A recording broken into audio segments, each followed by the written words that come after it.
Welcome to Grow Money Business, the podcast dedicated to helping business owners optimize income, pay less in tax, and invest prudently. Here's your host, Grant Bledsoe.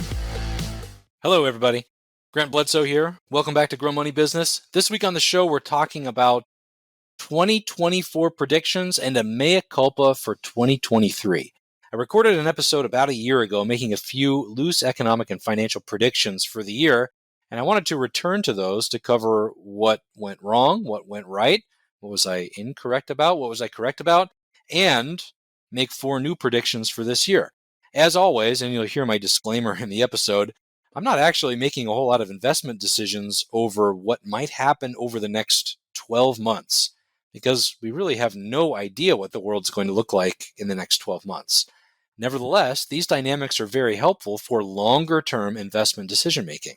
So don't put all your eggs in these baskets, but it's kind of fun to do, and it's something that I get asked about here quite often. So in this episode, we cover what I was right about in 2023, what I was wrong about in 2023, and some predictions for 2024. I hope you enjoy it. Hey everyone, I need to interject quickly to remind you all that nothing found in today's episode or any other episode of Grow Money Business should be considered financial, investing, legal, tax, fitness, or even relationship advice. It's content that you're free to use and to deploy on your own terms. And before taking any actions on content found on the show, please do consult with your tax professional, your attorney, or your financial planner. If you don't have a financial planner, head on over to threeoakswealth.com to learn more about what we do in terms of financial planning and investments and how we help clients on an ongoing basis. Alrighty, so today on the show, I want to revisit an episode that we cut about a year ago. About a year ago, I recorded an episode which is basically a mea culpa, and I made some predictions for what was going to happen in the markets in 2023. And the reason I did that is I get asked all the time, what do you think is going to happen in the markets? Where is Bitcoin going? What's going to happen with interest rates and inflation? And what's the Fed doing and all this? And for listeners of the show, you probably know that I'm really reluctant to make those calls. And I am reluctant to make those calls because every single one of those data points that I just rattled off, what's going to happen to Bitcoin? Where is the stock market going over the next 12 months? Where are interest rates going? They're based on market dynamics, and markets are based on supply and demand from human behavior. And we just happen to be really, really irrational creatures that just make crazy decisions a lot of the time. If every single person in the world were acting rationally and logically like a computer, this would be pretty easy to figure out. But that's not how it works, number one. And number two, everybody just has different needs. If you think of all the investors across the world, not everybody is an individual like you and me who just buys stocks and then hopes that they go up. There are pension funds that have very long time horizons. There are endowments. There's other institutional money. There are sovereign wealth funds around the world. The needs and interests of the investing universe are just so different around the world, and the operators of each of those portfolios are human beings. And sometimes we make good decisions, sometimes we make bad decisions. So what I'm getting to here is over short periods of time, I have very, very little confidence in my or anybody else's forecast in as far as what's going to happen with any of these factors in the capital markets. What I have a heck of a lot of confidence in is that this capitalistic system and the financial markets in general are going to produce strong returns for consistent investors. If you just deploy your investment dollars in a balanced and diversified way, and you have an asset allocation that makes sense for you in your personal situation, it doesn't matter what happens over the next 12 months. And you can allow the markets to do the work for you over a long period of time. Because whereas I have no idea what's going to happen over the next 12 months, over the next 10 years, 20 years, 30 years, there are going to be ups, there are going to be downs, there will be cycles, there will be several business cycles over those time frames. There will be new companies that are formed that have new technology that go to the moon. There will be other companies that take too much risk. There will be and go bankrupt. There will be a few accounting scandals here or there. But the whole system in general will work for you if you let it. But you have to be engaged and you have to be consistent. So that's a long-winded way of saying that I get asked all the time, where's the market headed? Well, what do you mean? Which market are we talking about? Over how long a time period? Is this a 25-year time period? Then I'll tell you that the stock market's probably going to be up maybe 7 to 9% on average. But I don't have any idea. I don't have any confidence that it won't lose 10, 15, 20% this year. It might be up another 10, 15, 20% as well.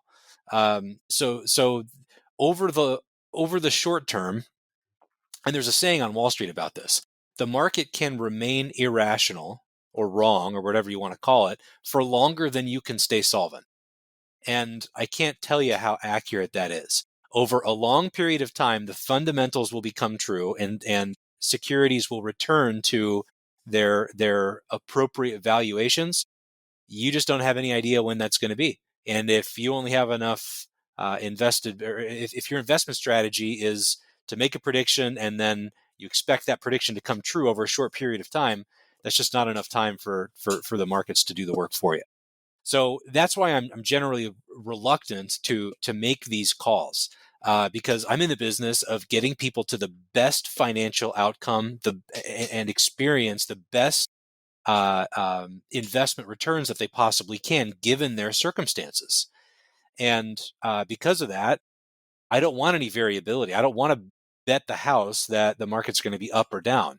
Now, a lot of people, I think the reason that I get asked this all the time is, well, number one, people, want to know where the market's headed. It's natural to want to know these things, but also there are a lot of talking heads across the industry that make a lot of money from advertising, making these kinds of predictions. They get also, and if it's not at direct advertising dollars, it's all sorts of attention. But I don't trust any investment manager or any human being, for that matter, who is going to stand in front of me and say that they know with certainty what the world is going to look like 12 months from now, because they don't. And it's an easy way for CNBC and Fox News and these channels that have all sorts of like live tickers and pensive music being tossed at you all the time when you tune in. It's easy for them to sell ad dollars when they make these kinds of bombastic predictions. And from a portfolio manager's perspective, it's actually a pretty good business model to make all these predictions and then publicize that out in the world. Because guess what? If you're wrong 9 out of 10 times, people generally are going to forget about the 9 times you were wrong. But if you make a call that the mortgage market is going to go bust in 2007 and 2008, you're making that call in 2005, and even if you've been wrong about everything else for the previous 20 years, if you get that one right, guess what? You can get your name in the news by making that call. Oh, here's the portfolio manager who called the mortgage crisis beforehand. And that's kind of attractive for people who are deciding which professionals they want to put their money with.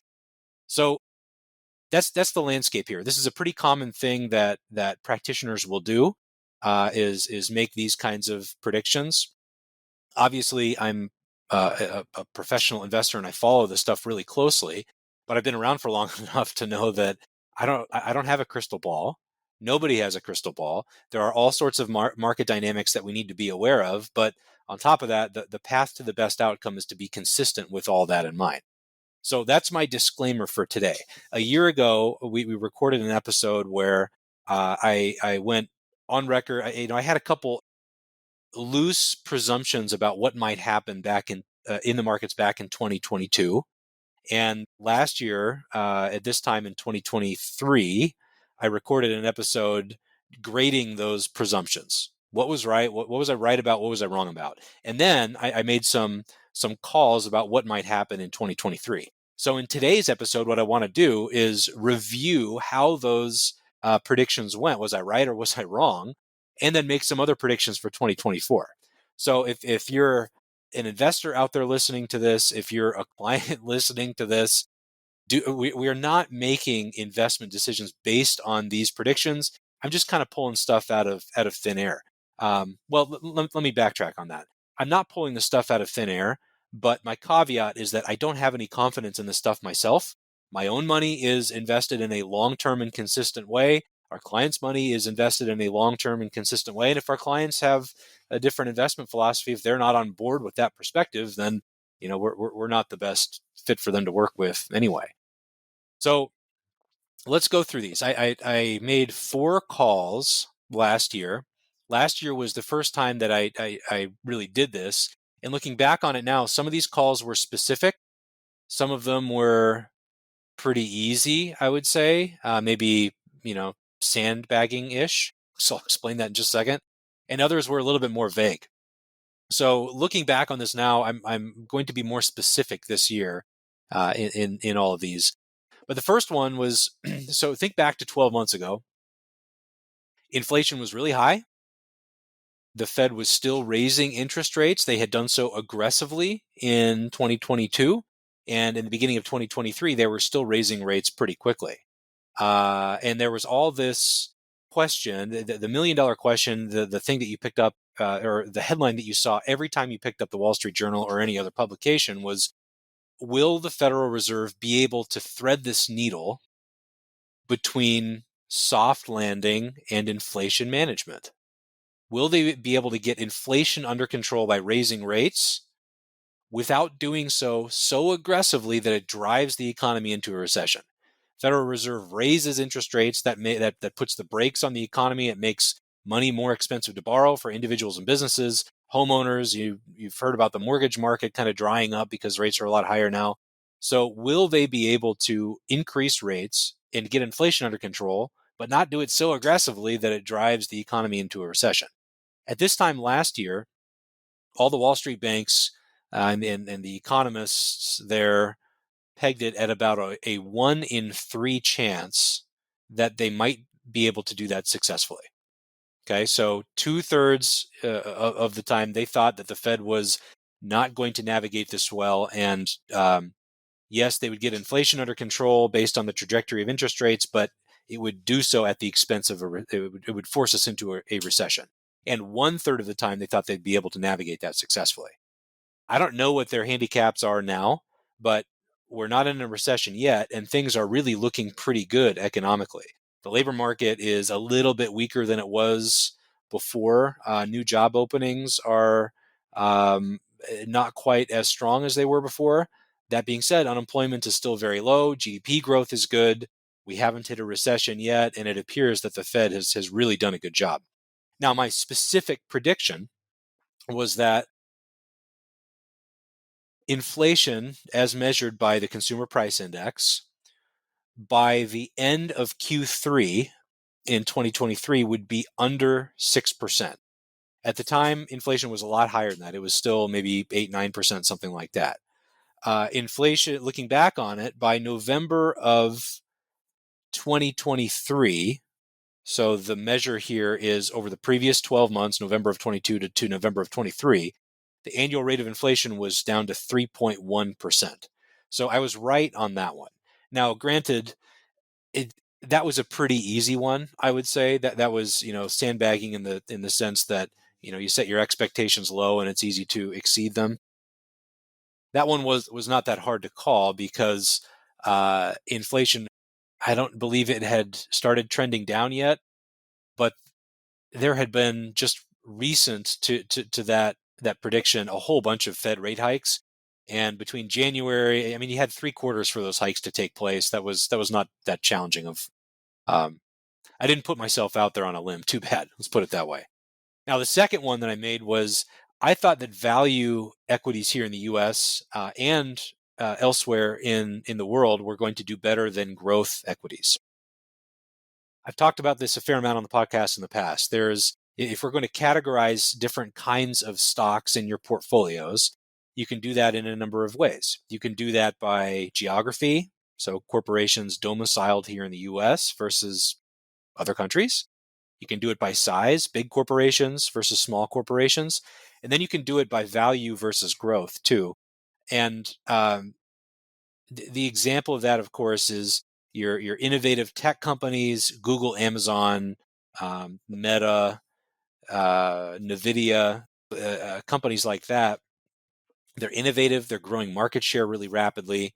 They have revenue that they bring into the top of their income statement, and then they have all these expenses. They have their profits at the end of the year. Well, the management of a growth company is going to reinvest those profits back into the company because they think that they're growing faster than the rest of the market. Well, a value stock is one that is not as innovative. That's not a bad thing. So think of like Procter and Gamble and Coca-Cola, Chevron, companies like that. They have a stable business model. They have a stable brand. They produce a lot of cash. And when the end of the year comes and they have cash left over in terms of profits at the bottom of their P&L, their income statement, they might distribute some of that in the form of a dividend back to shareholders because they know that they're not as innovative. Their products and services are a little bit more stable. And if I'm an investor and I can take some of that cash and put it in a more rapidly growing company, then I'm going to be pretty upset if Coca-Cola takes the earnings and puts it back into their own company. So there's been a lot of study around which of these types of strategies does better, which type of company does better. And typically, growth stocks are far more expensive to buy. When you buy a growth stock, your hypothesis is that they're going to continue growing market share because of this new service, innovation, intellectual property, whatever it is. And price appreciation will be the biggest component of your return. And value companies are inexpensive. You're buying stuff that is inexpensive relative to the earnings that they produce, although they might not be that innovative. And over multiple business cycles, so if you think of the business cycle as, things are really, really good, the economy is expanding, interest rates might be relatively low, we don't have inflation yet, growth companies tend to do really well because money is easy to borrow, it's inexpensive to borrow, and historically those kinds of expansionary forces really benefit your tech companies. But then at some point the business cycle ends, we have some kind of recession, things fall back to earth, and that's where growth stocks really tend to get hammered. This doesn't happen every single cycle, but usually it does. And when you compare value versus growth companies over multiple cycles, value actually does slightly better than growth. And we've been in this period we had been in this period of low interest rates for a long time, really since 2009 through 2022, so 13 years. And in 2022, when interest rates started to go up and bond and stock prices went down, value did way better than growth, just kind of as the theme would expect. And so I thought that trend was going to continue. I thought that might be the linchpin to where value started outperforming growth on a more consistent basis because of the business cycle. And I was wrong about that. Value did not do as well as growth. The Morningstar Value Index was up a little less than 12% on the year, which is really good. The Morningstar Growth Index was up a lot more than that. It was up about 38.5% on the year. Now, for our investing purposes, again, this is not something where you want to say, hey, I think this one's going to do better this year. Let's sell all our stocks and buy only growth or only value. That's not it. What you should do is be balanced between the two. Yeah, maybe you tinker with the weightings just a little bit, but there are great value companies, there are great growth companies, and at the end of the day, you really want to just have exposure to all of them in some way, shape, or form, because you never know what the next Microsoft Meta is going to be, and you never know what the next Enron is going to be totally honest. So I was wrong about that one in a big way. Again, we didn't make investment bets based on that, but over the last 100 years, man, value has done just a little bit better. And if you look on a year by year basis, the number of years where value has done better is very, very close to the number of years where growth has done better. It's just that it catches up in a hurry when you have these recessionary forces. So the next one that I made was, I thought, so at this time last year, this is when all the news from FTX and Sam Bankman-Fried started to come out. FTX had just gone under. We didn't have all the information yet about what had gone on and why customer money had been lost.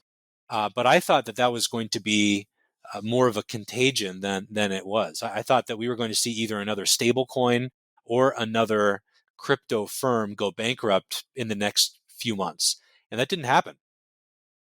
For whatever reason, the major operators in the crypto space did not suffer a whole lot from the FTX fallout. I say that a lot of those exchanges had balances at FTX, and they did absolutely lose money, but not to the degree to where more than just FTX wound up going belly up, and that's a really good thing. I was pretty confident that that one might happen. Which is a good reason if you're a crypto owner to store your cryptocurrency on your own as opposed to holding it at an exchange. The only thing that really sniffed that was, Binance is, I believe, the number one exchange for crypto now that with FTX out of the picture. I might be wrong about that, but they're definitely in the top three. They're a huge corporation. There are still no there are still no regulations that govern crypto like we have in the brokerage and investing side of the world. And for that reason, I think that there's still just a huge amount of risk in that on that side of the industry. But nevertheless, Binance is a huge operator here, and their CEO is being charged with like dozens of banking fraud and other regulatory violations. So to be clear, Binance is a going concern, but the leader, I forget the guy's name, but his initials are CZ. I think he goes by CZ. He's been, I think he might be under house arrest, or he's at least not allowed to leave the country that he's sitting in because of all these pending lawsuits by regulatory authorities. So there's more to come there. This is a rapidly evolving thing, but I was wrong about that one too. Now the last one that I made last year is a little bit more vague, I would say, and this is something that I'm learning about this, and I will be more specific for this year's predictions. But my thought last year was that for a long time, interest rate risk in bonds had been a lot more important to bond investors than credit risk had. And so the explanation, what that means is that when you own a bond, you're getting a little bit of interest on that bond. Let's say you buy the 10-year U.S. government security, you were getting 4% in interest on that bond. So you invest $10,000, you get $400 every year. Usually that's split up into two semi-annual payments of $200. Well, you have interest rate risk in that bond because if the market rate goes up from 4 to 4.5 or from 4 to 5%, now, you bought this bond for $10,000, but if you need to sell it to somebody else, they're not going to want to pay you 10 grand for it because they can buy a bond for 10 grand and get 5% instead. So you, as the holder of that bond, have some interest rate risk. And if you hold it until maturity, so for the entire 10 years of the term of that bond, you're going to get your money back. It's just a temporary drop in value. But nevertheless, you still carry interest rate risk. That's not the only risk in bonds. The other risk, or one other risk, I should say, is credit risk. And that's that the party that you loaned that money to, that you bought the bond from, so in this case, the U.S. government, is either unable or unwilling to pay you back. And in the U.S. government, they're generally considered the lowest credit risk in the world, or the best credit risk, because the U.S. government is this huge, stable government. We print our own money. There's no reason that the U.S. government would default. Even if we hit another debt ceiling and don't make a debt payment, what happens is the politicians get together, they argue about stuff for a few weeks, and then there's enough political pressure to alleviate that, raise the debt ceiling, pass the budget, whatever it is, and then you get your back interest and the or maturity payments that you may have missed out on during that time period. So if you buy a bond of an unstable corporation, maybe one that has a lot of credit risk, you're being rewarded with more interest on that because you're taking some risk. But if the corporation goes belly up, if they go into bankruptcy protection while you own the bond, guess what? You're not getting your 10 grand back, or probably not at 100 cents on the dollar at least. And so you have credit risk. And so for a long time in the bond market, we have yields had been really, really low, right? Interest rates have been super low. So if you buy a bond, you're not getting very much in interest for it. And that subjected bondholders to a lot of interest rate risk, which is precisely what happened in 2022. We see inflation for the first time in quite a while. Interest rates go up dramatically. That's why the bond market was down by as much as it was in 2022. It didn't really have anything to do with trading dynamics. It was simply the interest rate risk that was pervasive across the sector. My prediction last year was that for the first time in a long while, credit risk was going to be more important than interest rate risk. And so the risk of default was something that bond investors were going to care more about. Now, I said that this was kind of vague because it's a little bit in the eye of the beholder.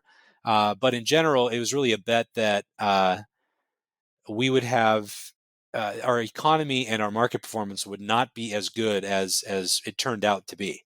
On the year, the Barclays U.S. Aggregate Bond Index was up about 5.5% because, as you might remember, interest rates started going down in Q3 and Q4 of last year, and that pushed back up bond prices. So I would say that I was wrong about that one too. And all this, I think, is a direct result of the Fed's ability to thread the needle toward that soft landing. They raised rates. We did have some substantial inflation for a couple of years, but by the end of Q3 of last year, it was back down to 3.1%, which is not, perfect. Most economists still argue that the sound rate of inflation, the best rate that we should be targeting, and to be clear, that they do target, is 2%. 3.1% is not that far off. It may be a while before we get all the way down to 2, but hey, it's a lot better than 6, 7, 8, even 9% that we saw there for a very short period. So I would say that I was wrong wrong on 3 out of 4 of these predictions. Now, is that a self-criticism of my ability to predict what's going to happen? No, not at all, because again, I had no confidence in the stuff in the first place, nor should you. So here's what I'm thinking for 24. I've got 4 predictions I'm going to make. I will be more specific for 2024 than I was for 2023. And the first one has to do with interest rates. I think that the 10-year U.S. government bond yield is going to fall below 3.5%, or excuse me, I think it will be below 3.5% at the end of next year. So December 31st next year, I think it's going to be below 3.5%. Interest rates are already coming back down a little bit. That is a reflection of the inflationary environment and the market's expectation of economic growth going forward. There's still a lot of pessimism in both the stock and the bond markets, and this is a direct example of that. I think that by going down a little bit, so the 10-year is a little bit closer to 4% as I sit here and record this. If I'm right and it goes down to 3.5%, it's going to push up bond prices by a little bit, but not in a dramatic way. The second prediction I have is I think home prices, so residential real estate across the country, are going to be down by 5% or more this year. This is also kind of a pessimistic view of the real estate market right now. But remember that real estate, it takes a couple years for real estate prices to reflect higher interest rates. Because, and I'll take myself for an example, I bought a new house 3 years ago, and we got a nice mortgage. I say a nice mortgage. It's a mortgage where we financed most of the purchase, and we borrowed money at 3.25%. Now I don't have to move for a long time, right? If I were in a position to where we were out, maybe if we had like twins or something like that, we're done having kids, thankfully. But if we had another couple kids, maybe we would need to expand beyond what we have. And there are a lot of people who around the country who are in a position where they really need or want to move, but they have a great rate on their mortgage and moving is unaffordable. So when interest rates go up, it makes homes less affordable to buy. And as your realtor will tell you, or any mortgage lender that you may have spoken with recently will tell you, those markets have really dried up. But we haven't seen that reflected in home prices yet. And so it takes a couple of years for higher interest rates to be reflected in home prices because people can just kind of postpone moving.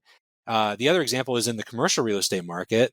These loans are loans for commercial buildings are typically over 25 years, and the interest rates reset every 5 years.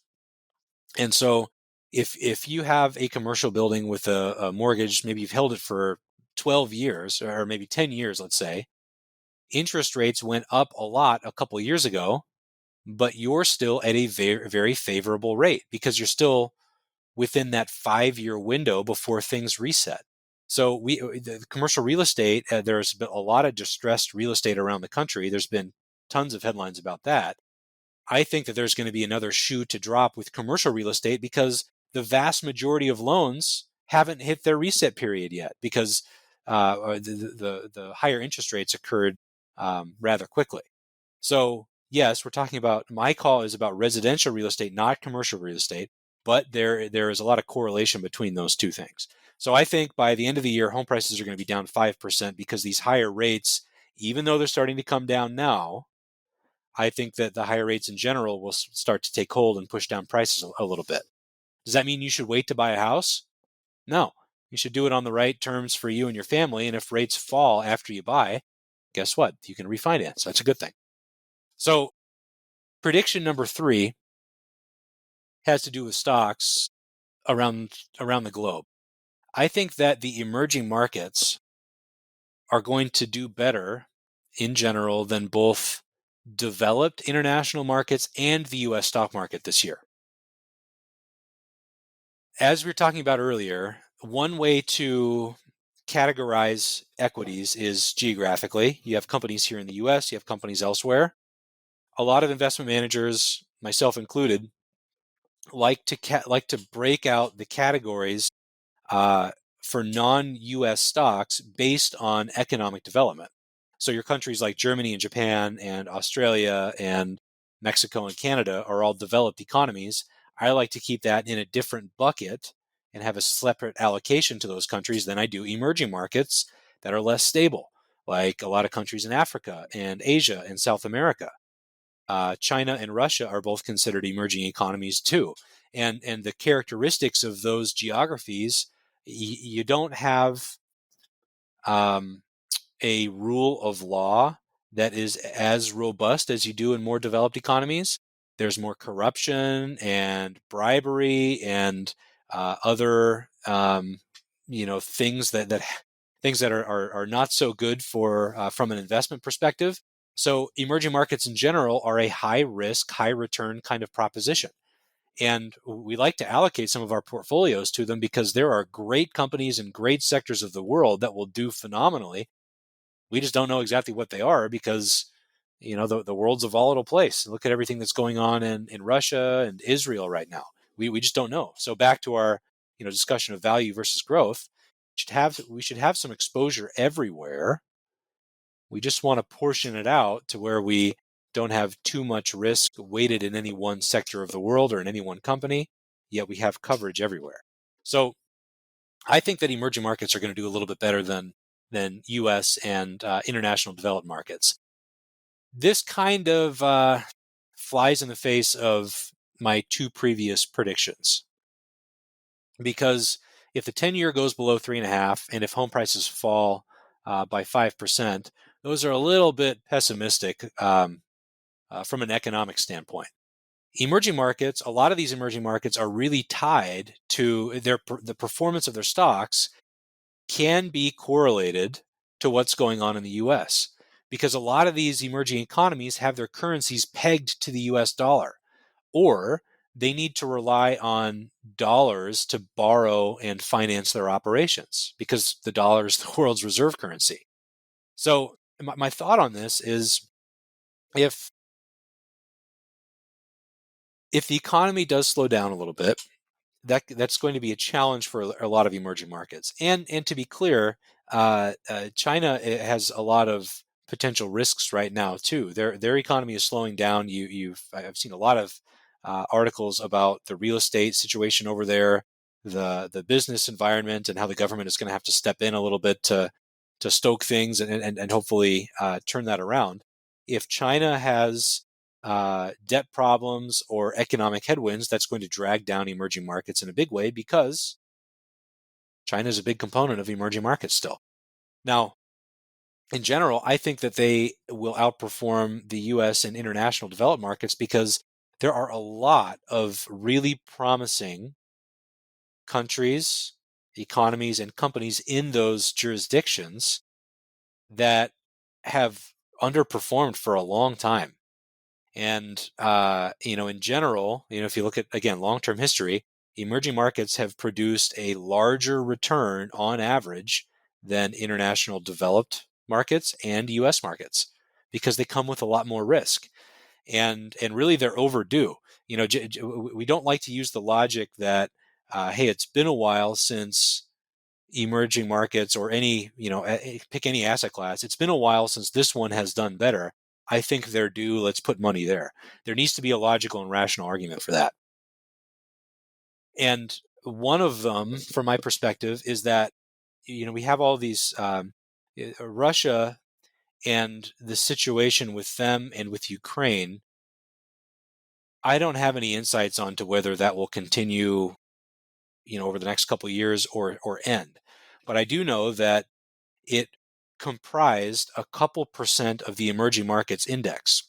And then when Russia invaded Ukraine, capital flows were cut off, right? The rest of the world, for the most part, except for North Korea, Iran, their allies, shut off trade with Russia entirely. And the value of Russian equities basically were marked down to zero as a result of that.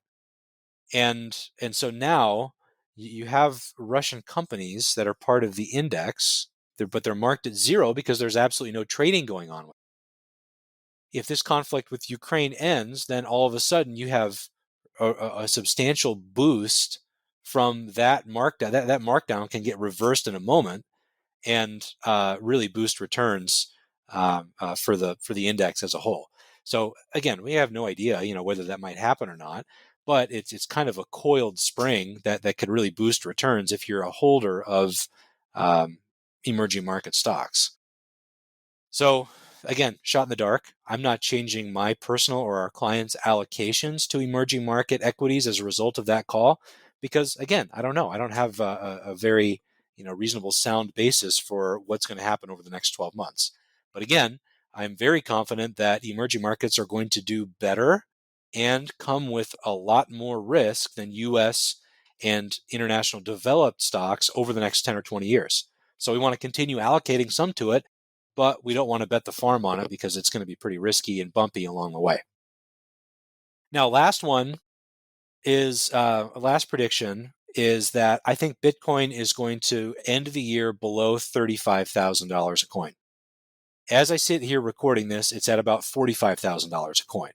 There's been a big run up over the last 3 or 4 months because a lot of investment managers have pending applications to create spot Bitcoin ETFs. And the argument for Bitcoin is that once those are approved by the SEC, and it does appear that they're getting closer to approving these applications, once they are approved, more people will buy Bitcoin because they can buy it through an ETF in their brokerage account as opposed to having to open a wallet at Binance or wherever, CoinDesk, or wherever they do that. And it will open a lot of institutional money that cannot access cryptocurrency currently but they could purchase an ETF. That's a possibility. The reason that this is relevant is there are Bitcoin ETFs out there now, but they're all based on futures contracts. So if you buy a Bitcoin ETF today, the money that you're giving to the portfolio manager, or that goes to the portfolio manager, I should say, is not used to buy Bitcoin. It's used to buy Bitcoin futures.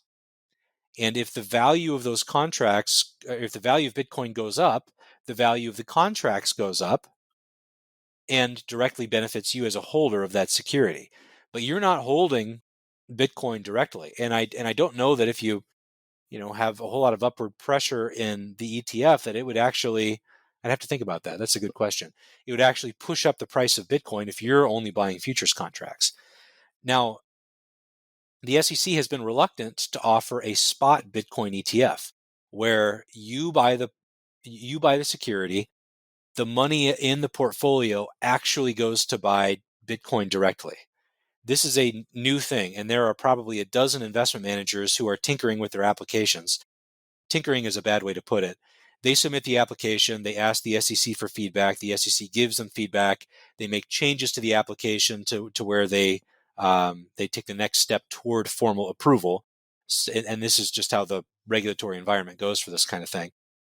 It's not a bad thing, it just is what it is. But there's a huge amount of interest in it because I think there are a lot of people invested in Bitcoin, but are not interested in opening their own wallet and buying it that way. So, long-winded way of saying, once these things get approved, there could be a lot of upward pressure on Bitcoin.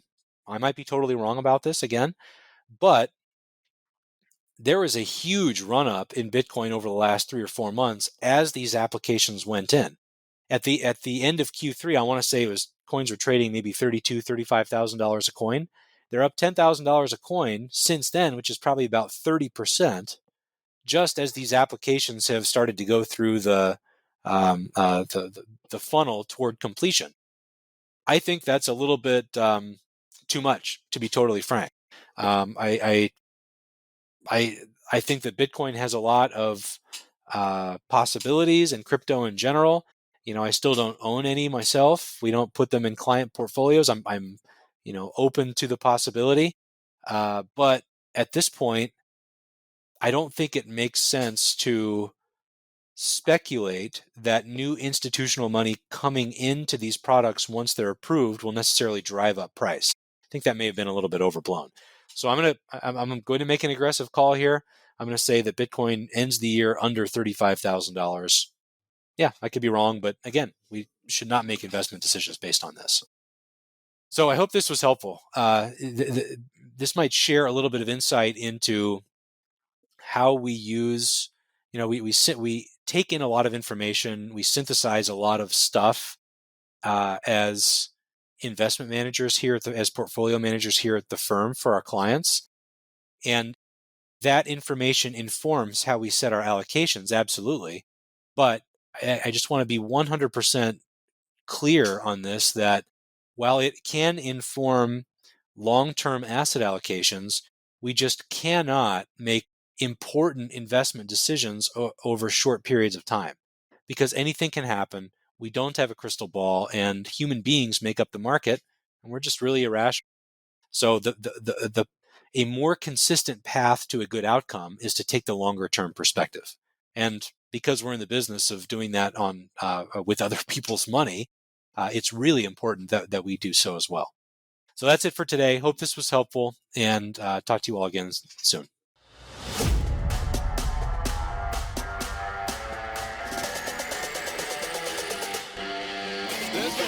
Thanks for tuning in to Grow Money Business, the podcast dedicated to helping business owners optimize income, pay less in tax, and invest prudently.